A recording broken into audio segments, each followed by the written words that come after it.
Let's move on to some other news now. India is celebrating the 20th anniversary of the Kargil victory.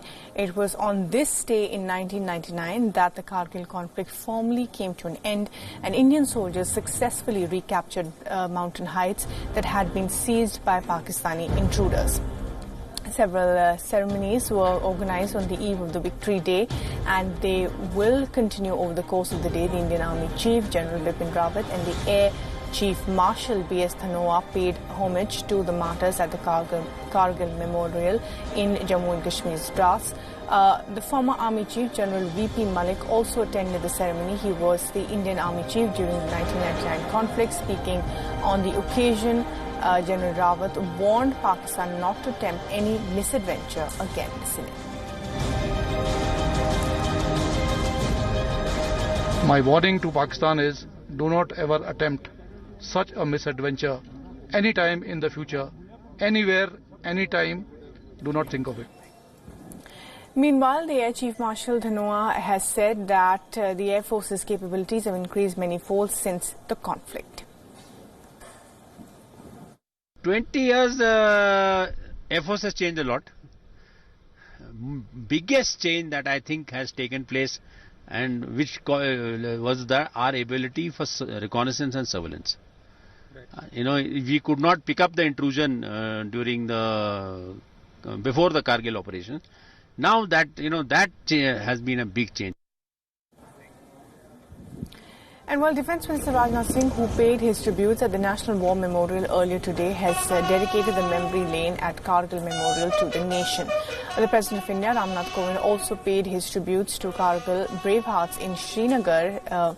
His visit to Dras had to be cancelled due to the bad weather. Ahead of his visit, the President tweeted out an acknowledgement of the sacrifice and gallantry of the armed forces in 1999. He said, and I quote, "We salute the grit and valour of those who defended India and record our everlasting debt to those who never returned."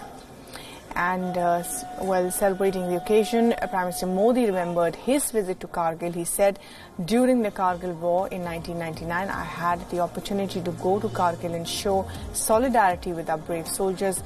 This was the time when I was working for my party in J&K, and as well as Himachal Pradesh. The visit to Kargil and interactions with soldiers are unforgettable.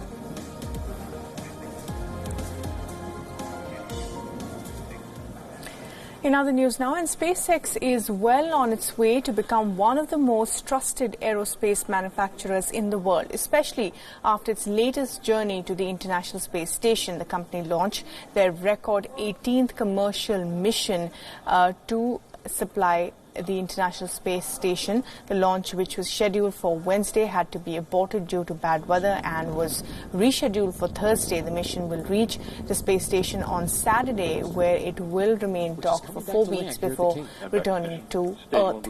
So what's so special about the latest SpaceX launch? Well, for starters, most components in the mission are reusable. After the launch, the first component, the Falcon 9, successfully landed back near Cape Canaveral. The cargo vehicle called Dragon has already made 2 trips to the space station, making this one of its third and final ones. All SpaceX cargo carriers are used thrice before retirement. The particular carrier also had a logo of the 50th anniversary of Apollo 11. SpaceX could very soon also unveil a new version of the Dragon, which has a faster turnaround time. The idea is to land the new model in the Atlantic Ocean instead of the Pacific, so that the journey towards refurbishment centers in Florida is less.